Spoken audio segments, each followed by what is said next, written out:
A gente volta a falar sobre nova queda nas vendas do setor de varejo.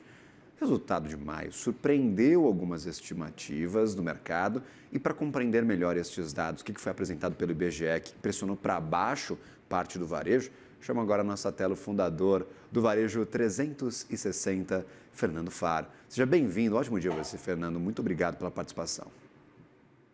Bom dia, é um prazer estar aqui com vocês. De onde vieram as surpresas, Fernando? Eu olhava para as expectativas que o mercado estava imaginando e o resultado que a gente teve do setor neste mês. Resultado positivo, crescimento do volume de vendas depois de um abril um pouco mais pesado, mas é o suficiente talvez para aliviar essas tensões de que o varejo está em um clima de desaceleração para os próximos meses? Para mim ficou bem evidente que o resultado, passa uma certa estabilidade, né? Depois do patamar histórico lá de março.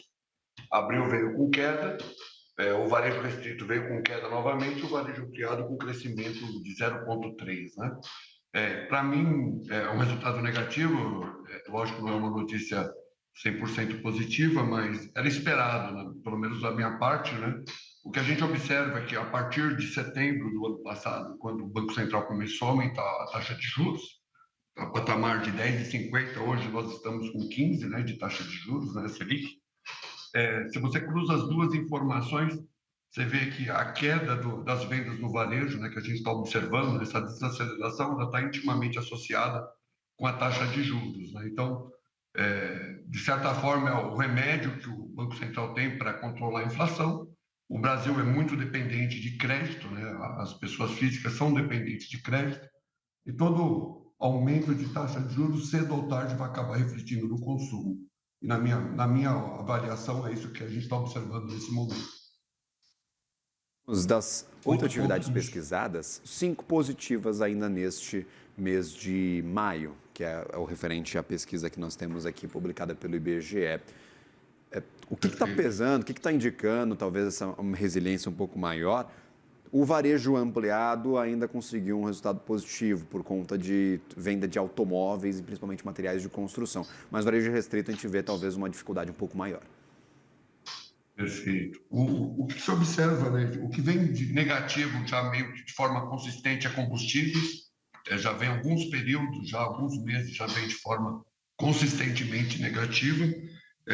O hipermercado, supermercado, talvez é um dos que tem um dos maiores pesos nesse indicador. Ele segue positivo, né? Teve resultado de 0,4 agora no mês de maio, né?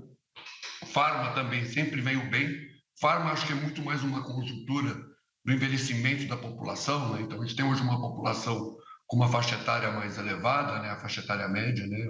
A idade média das pessoas são maior, e a gente sabe que conforme aumenta a idade média da população, aumenta os gastos também com medicamentos, né? Especificamente, né? Então é um setor também que tradicionalmente vem positivo, diferente do que a gente observa em combustíveis. Para mim, a grande surpresa é a parte de eletroeletrônicos, que também veio positiva nesse indicador. E aí a gente volta para o dólar, né? Hoje a gente está com o dólar a 5,40, mas chegou a bater 6,20, quase 6,30, né? Nos últimos período, né? Então, hoje a gente está com o dólar praticamente muito próximo do que estava 12 meses atrás. Então, isso acho que é uma coisa que tem contribuído com a parte de eletroeletrônicos, né? Então, a questão do câmbio, eu acho que neste momento está favorecendo a esse setor especificamente. O têxtil também vem trazendo resultados positivos, 1,1 positivo agora em maio. Aí acho que tem uma questão de clima, né? O clima, o ano passado praticamente não teve inverno, esse ano já parece que já está chegando ali com mais força, né? Principalmente agora, mas eu acredito que são questões pontuais, né? Quando você começa a analisar setor por setor, você vê que algumas coisas estão contribuindo, outras não. No caso do varejo ampliado, motos e autopeças, né, veio positivo, mas matemático está andando de lado também, material de construção, né? Então, acho que no caso do varejo ampliado, a parte de automotivos, né, é o que está segurando o indicador, na minha visão. Feito, você mencionava supermercados e hipermercados. Eu tenho um destaque aqui que supermercados e farmacêuticos operam em patamar recorde neste mês de maio. Então ainda temos resiliência e o que justifica talvez tanta resistência desses setores e um volume de vendas tão grande assim?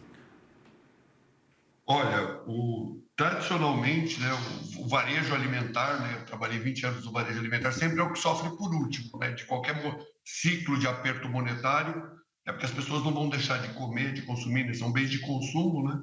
Então, ele sempre é mais resiliente, né, o mercado alimentar, né, o varejo alimentar e o farmacêutico, né?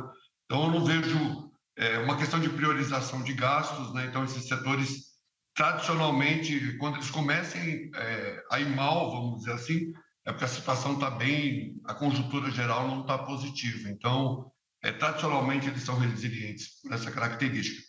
Tem ainda muito, talvez essa questão do câmbio, que em algum momento no passado pressionou bastante algumas categorias de produto, né? Hoje essa pressão já está um pouco menor, ela existe ainda, mas ela é bem menor do que estava há 6 meses atrás, por exemplo. Então, acho que isso também está contribuindo.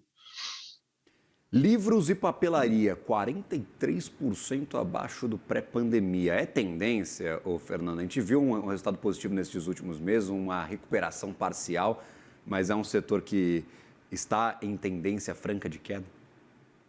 Sim, total. Aí é mudança de comportamento do consumidor, né? Então, hoje, o digital, né? Você consome notícias de forma digital, consome livros, né, também no formato digital. Isso historicamente já vem uma categoria que cada vez perde mais relevância, né, tanto no mercado em geral quanto dentro do próprio varejo. No varejo, no passado a gente chegava no checkout, tinha 30 revistas, né, jornal impresso quase você não vê mais. Então, eu acho que é uma tendência, claramente, isso aí. Não acho que é um setor que tem um peso também muito significativo dentro do indicador como um todo. Perfeito. E aí, por exemplo... O que chamou a atenção, se me permite, por favor. Um ponto que eu achei que chamou bastante atenção, é quando a gente analisa o resultado por UF, no caso do varejo restrito, né, 20 dos 27 estados, né, tiveram resultados negativos em maio.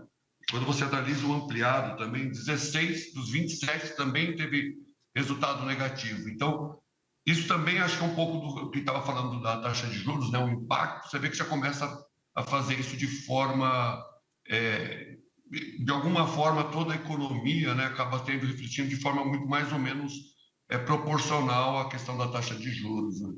Perfeito, não são questões localizadas, regionalizadas, mas a gente vê em todas as unidades federativas esse desaquecimento, essa desaceleração. Para a gente encerrar essa conversa, diagnóstico geral do setor de varejo, apesar da alta taxa de juros, apesar dessas dificuldades que a gente pode encontrar nos próximos meses, o setor continua bem, Fernando? Porque quando a gente olha para o histórico recente, em março, tivemos o pico da série histórica. Então, eu acredito que o volume do setor de varejo não esteja tão mal assim, mas eu queria a avaliação tua, por favor. Olha, 2025, na minha concepção, o setor fecha positivamente, né? Não vai fechar com 4,5, 4,7 que fechou 2024. Vai ser um patamar seguramente menor, alguma coisa entre 2,5% e 3% na minha leitura, mas vai fechar positivo o ano, né? E dadas as condições, né, principalmente de crédito, eu acho que é um resultado excepcional, considerando que a gente conhece a dinâmica, né, do varejo, essa dependência de crédito que existe em vários setores aí que a gente está conversando. Perfeito. Então, um setor que precisa de crédito, o crédito está muito caro, 15% de taxa Selic, e vá se imaginar quanto que o produtor, o varejista na ponta vai tomar esse crédito, mesmo assim com crescimento em 2025. Fernando, seja sempre bem-vindo à nossa programação, meu caro Fernando Faro, fundador do Varejo 360. Lhe desejo uma ótima manhã, um bom serviço. Para vocês também, um bom dia. Agradecido.